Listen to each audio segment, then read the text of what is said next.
എല്ലാവർക്കും സ്വാഗതം. ഇന്ന് നമ്മൾ ഈ ടുഡേ വുമൻസ് കോൺട്രസെപ്റ്റീവിനെ കുറിച്ചാണ് സംസാരിക്കുന്നത്. പലരും ഇത് കഴിക്കാനുള്ള ഗുളികയാണെന്നൊരു തെറ്റിദ്ധാരണ വെച്ചിട്ടുണ്ടല്ലേ? ശരിയാണ്. പക്ഷെ സംഗതി അതല്ല. ഇതൊരു സ്പേമിസൈഡാണ്. സ്പെർമിസൈഡ്. അതെ, അതായത് ബീജങ്ങളെ നശിപ്പിക്കുന്ന ഒരു തരം ക്രീം അല്ലെങ്കിൽ ജെൽ ഫോമിൽ വരുന്ന ഒന്ന്. ഇതിൽ നോണോക്സിനോൾ 9 എന്നൊരു രാസവസ്തുവാണുള്ളത്. യോനിയിൽ വെക്കേണ്ട ഒന്നാണ്. ഓ, അപ്പോ കഴിക്കുന്നതല്ല, യോനിയിൽ വെക്കുന്നതാണ്. അതെ, കൃത്യമായി പറഞ്ഞാൽ യോനിയിൽ വെക്കേണ്ട ഒന്ന്. ഇത് എങ്ങനെയാണ് ഗർഭധാരണം തടയുന്നത്, എങ്ങനെ ഉപയോഗിക്കണം, പിന്നെ ശ്രദ്ധിക്കേണ്ട കാര്യങ്ങൾ എന്തൊക്കെ, അതൊക്കെ നമുക്കൊന്ന് നോക്കാം. ഓക്കെ, അപ്പോ നമ്മൾ ആദ്യം പറഞ്ഞ പോലെ വായിലൂടെ കഴിക്കുന്നതല്ല, യോനിയിൽ വെക്കുന്നതാണ്. നോണോക്സിനോൾ 9 ആണ് പ്രധാന ഘടകം. അതന്നെ. ഇതിന്റെ പ്രവർത്തനം എന്താ പറയുക, വളരെ ലളിതമാണ്. ഈ നോണോക്സിനോൾ 9 ബീജങ്ങളുമായി കോണ്ടാക്റ്റിൽ വരുമ്പോൾ അവയുടെ പുറത്തുള്ള ആ പാളിയിലെ കോശഭിത്തി അതിനെ അങ്ങ് പൊട്ടിക്കും. അല്ലെങ്കിൽ പിന്നെ ബീജത്തിന് അനങ്ങാൻ പറ്റാതാവും, അതിന്റെ ചലനശേഷി ഇല്ലാതാക്കും. ഓഹോ. അപ്പൊ പിന്നെ ബീജത്തിന് അണ്ഡവുമായിട്ട് കൂടിച്ചേരാൻ പറ്റില്ല, അങ്ങനെ ഗർഭധാരണം നടക്കില്ല. ശരി ശരി. അപ്പോ ഇത് ഉപയോഗിക്കേണ്ട ഒരു രീതി ഉണ്ടാവുമല്ലോ, എപ്പോഴാ വെക്കേണ്ടത്? ഉണ്ട്. ലൈംഗിക ബന്ധത്തിൽ ഏർപ്പെടുന്നതിന് ഏകദേശം 10 തൊട്ട് 15 മിനിറ്റ് മുൻപെങ്കിലും യോനിയിൽ വെക്കണം. ഓ, അത്രയും മുൻപോ? കാരണം ഇതവിടെ അലിഞ്ഞു ചേരാൻ കുറച്ച് സമയം വേണം.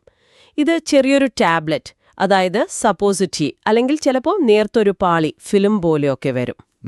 ആ പാക്കറ്റിലുണ്ടാവും നിർദ്ദേശങ്ങൾ. അത് കൃത്യമായി നോക്കി അതുപോലെ ചെയ്യണം.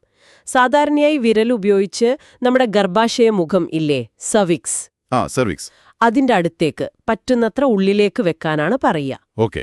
പിന്നെ ഓരോ തവണ ബന്ധപ്പെടുമ്പോഴും പുതിയ എണ്ണം വെക്കണോ? തീർച്ചയായും, ഓരോ തവണയും പുതിയതുപയോഗിക്കണം. അതുപോലെ ഇത് വായിലൂടെ കഴിക്കാൻ പാടില്ല എന്നത്, അത് വളരെ പ്രധാനപ്പെട്ട കാര്യമാണ്. വീണ്ടും പറയാണ്, ഇത് യോനിയിൽ വെക്കാൻ മാത്രമുള്ളതാണ്. അതെ അതെ, അത് പ്രത്യേകം ഓർക്കണം. ഓരോ തവണയും ഇത്ര കൃത്യമായി സമയം നോക്കി ഉള്ളിലേക്ക് വെക്കണം എന്നൊക്കെ പറയുമ്പോൾ കുറച്ചൊരു ശ്രദ്ധ വേണ്ട കാര്യമാണല്ലേ? തീർച്ചയായും. ആ കൃത്യമായ ഉപയോഗം നടന്നില്ലെങ്കിൽ ഇതിന്റെ ഫലം കിട്ടില്ല, അല്ലെങ്കിൽ കുറയും. ഇനി ഇതിന്റെ ചില ഗുണങ്ങൾ പറയാം. പറയോ. ഏറ്റവും പ്രധാനം, ഇതിൽ ഹോർമോണുകളില്ല. അത് പലർക്കും താല്പര്യമുള്ള കാര്യമാവും. കാരണം ഈ ഹോർമോൺ ഗുളിക കഴിക്കുമ്പോൾ ചിലർക്ക് തലവേദന, അല്ലെങ്കിൽ വണ്ണം വെക്കുക, മൂഡ് മാറുക, അങ്ങനത്തെ പ്രശ്നങ്ങളൊക്കെ പറയാറുണ്ട്. ശരിയാണ്. അപ്പോൾ അങ്ങനെയുള്ളവർക്ക് ഇതൊരു ഓപ്ഷനായി നോക്കാം. പിന്നെ ഡോക്ടറുടെ പ്രിസ്ക്രിപ്ഷൻ വേണ്ട, കടയിൽ പോയി വാങ്ങാം. OTC പ്രോഡക്റ്റാണ്. കൊണ്ടു നടക്കാനും എളുപ്പമായിരിക്കും അല്ലേ? അതെ, അതൊക്കെയാണ് ഗുണങ്ങൾ. പക്ഷേ ഇവിടെയാണ് നമ്മൾ വളരെ കാര്യമായിട്ട് ശ്രദ്ധിക്കേണ്ട ചില പരിമിതികളിലേക്ക് വരുന്നത്. ഇതിന്റെ ഫലപ്രാപ്തി, അതായത് ഗർഭധാരണം തടയാനുള്ള കഴിവ്, മറ്റു പല മാർഗങ്ങളെ വെച്ച് നോക്കുമ്പോൾ കുറവാണോ? എത്രത്തോളം? സാധാരണ നമ്മൾ ഉപയോഗിക്കുന്ന രീതി വെച്ച് നോക്കിയാൽ ഏകദേശം ഒരു 28% വരെ പരാജയപ്പെടാൻ സാധ്യതയുണ്ട് എന്നാണ് കണക്കുകൾ പറയുന്നത്. 28%? അയ്യോ, അത് വളരെ കൂടുതലല്ലേ ഒരു ഗർഭനിരോധന മാർഗത്തിന്? വളരെ കൂടുതലാണ്. അതായത് ഏകദേശം 1/4 ഉപയോഗവും പരാജയപ്പെട്ടേക്കാം. അതുകൊണ്ട് ഗർഭധാരണം തീരെ വേണ്ട എന്നുറപ്പുള്ളവർ ഇത് മാത്രം ആശ്രയിക്കുന്നത് ഒട്ടും സുരക്ഷിതമല്ല. പോരാത്തതിന് ഇത് ലൈംഗികമായി പകരുന്ന രോഗങ്ങൾ, അതായത് STIകൾ, അതിൽ നിന്നൊരു സംരക്ഷണവും തരില്ല. ഒട്ടും തരില്ല. നോണോക്സിനോൾ 9 ബീജങ്ങളെ മാത്രമേ കൊല്ലൂ, അല്ലാതെ ഈ രോഗമുണ്ടാക്കുന്ന അണുക്കളെയൊന്നും ചെയ്യില്ല. അപ്പോ HIV പോലുള്ള രോഗങ്ങളെയും ഇത് തടയില്ലാന്ന് മാത്രമല്ല, അവിടെ കാര്യങ്ങൾ കുറച്ചുകൂടി സങ്കീർണമാണ്. ചില പഠനങ്ങൾ പറയുന്നത് ഈ നോണോക്സിനോൾ 9 സ്ഥിരമായി ഉപയോഗിക്കുമ്പോൾ യോനിയിലെ ആ ഉൾഭാഗത്തുള്ള ചർമ്മത്തിൽ വളരെ ചെറിയ പോറലുകൾ ഉണ്ടാവാമെന്നാണ്. മൈക്രോ അബ്രേഷൻസ് എന്ന് പറയും. ഇത് കാരണം യോനിഭിത്തിയുടെ ആ സ്വാഭാവിക പ്രതിരോധശേഷി കുറയാനും അതുവഴി HIV പോലുള്ള വൈറസുകൾക്ക് എളുപ്പത്തിൽ ശരീരത്തിലേക്ക് കടക്കാനുള്ള സാധ്യത കൂടാനും സാധ്യതയുണ്ട്. ആണോ?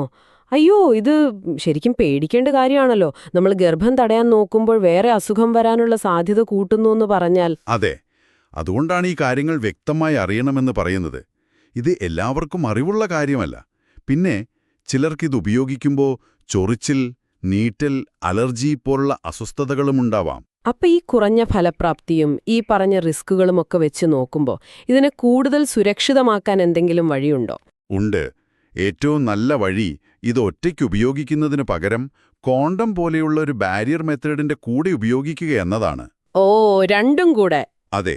അപ്പോൾ ഫലപ്രാപ്തി കൂടും. കോണ്ടം ഉപയോഗിക്കുന്നതുകൊണ്ട് ലൈംഗിക രോഗങ്ങളിൽ നിന്നുള്ള സംരക്ഷണവും കിട്ടും. Double protection. ശരി. അത് നല്ലൊരു പോയിന്റാണ്. ഇനി ആർക്കൊക്കെയാണ് ഇത് തീരെ ഉപയോഗിക്കാൻ പാടില്ലാത്തത്? അതും പ്രധാനമാണ്.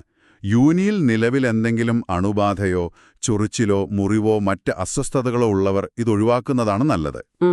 അതുപോലെ HIV പോസിറ്റീവ് ആയവർ, അല്ലെങ്കിൽ പങ്കാളിക്ക് HIV അല്ലെങ്കിൽ മറ്റ് ലൈംഗിക രോഗങ്ങളുള്ളവർ, അവരും ഉപയോഗിക്കരുത്.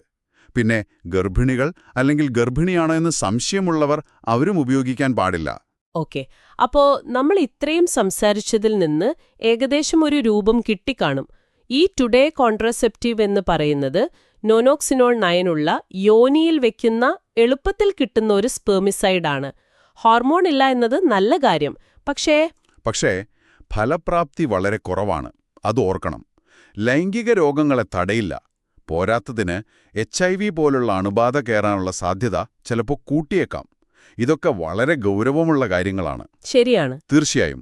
അതുകൊണ്ട് ഏറ്റവും പ്രധാനം ഇതാണ്: ഏതൊരു ഗർഭനിരോധന മാർഗം തിരഞ്ഞെടുക്കുന്നതിന് മുൻപും, പ്രത്യേകിച്ച് ഇതുപോലുള്ളവ പരിഗണിക്കുമ്പോൾ, നിങ്ങളുടെ ഒരു ആരോഗ്യസ്ഥിതിയും ആവശ്യങ്ങളും ഒരു ഡോക്ടറുമായോ അല്ലെങ്കിൽ ഒരു ഹെൽത്ത് വർക്കറുമായോ സംസാരിക്കുന്നത് വളരെ നല്ലതാണ്. തീർച്ചയായും അവർക്ക് ശരിയായ ഉപദേശം തരാൻ കഴിയും. അതെ. നിങ്ങൾക്ക് ഏറ്റവും സേഫായ, ഏറ്റവും അനുയോജ്യമായ മാർഗം ഏതാണെന്ന് അവർക്കേ പറയാൻ പറ്റൂ. ഈ വിവരങ്ങളൊക്കെ ഒരു തീരുമാനമെടുക്കാൻ നിങ്ങളെ സഹായിക്കുമെന്ന് കരുതുന്നു. ഒരു കാര്യം കൂടി പോകുന്നതിനു മുൻപ്, നമ്മൾ ഗർഭനിരോധന മാർഗങ്ങൾ നോക്കുമ്പോൾ അതിന്റെ ഫലപ്രാപ്തി, ഉപയോഗിക്കാനുള്ള എളുപ്പം, സൈഡ് എഫക്ട്സ്, പിന്നെ ഈ STI സംരക്ഷണം, ഇതൊക്കെ ഓരോരുത്തർക്കും ഓരോ മുൻഗണനകളായിരിക്കുമല്ലോ.